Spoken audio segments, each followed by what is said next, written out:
A local music conservatory is fighting hard for funding. The Omaha Conservatory of Music headed to Washington, D.C. to make their case to lawmakers. First Alert 6, Philip Katafamo shares their effort to keep the music going.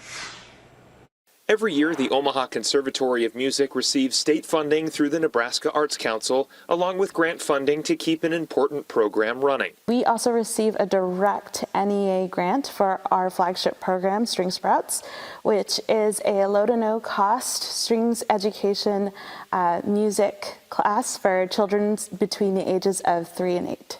The String Sprouts program typically receives that $25,000 NEA grant, but this year something changed.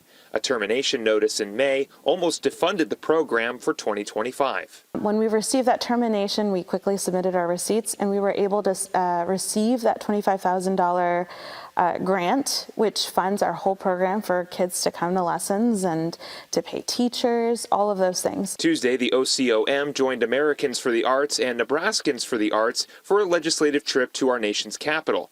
These organizations made their case to Nebraska's congressional delegation for funding in 2026. During the trip, a markup from the Appropriations Committee proposed some significant cuts. Originally, the budget set for the last fiscal year was $207 million for the NEA, and it was cut down to $135 million, which is a drastic cut.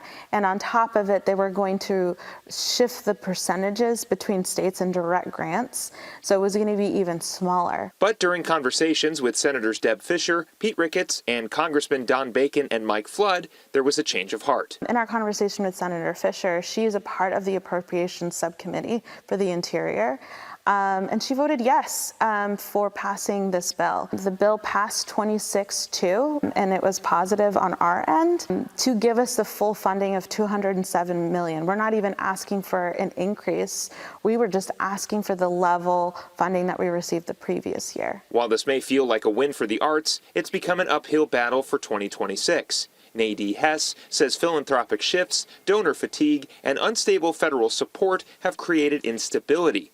That lack of stability resulted in the OCOM sunsetting a program in Scottsbluff. When there is a loss of federal funding, then there are other organizations that rely on that specific funding, and it just stretches everyone's wallet a little bit more. So when a foundation would normally give us a certain amount, then it would be stretched out among other organizations that are also feeling the funding loss. Even with question marks going into next year, the conservatory continues to make music accessible to all who walk through its doors. In Omaha, I'm Philip Katafamo, First Alert 6.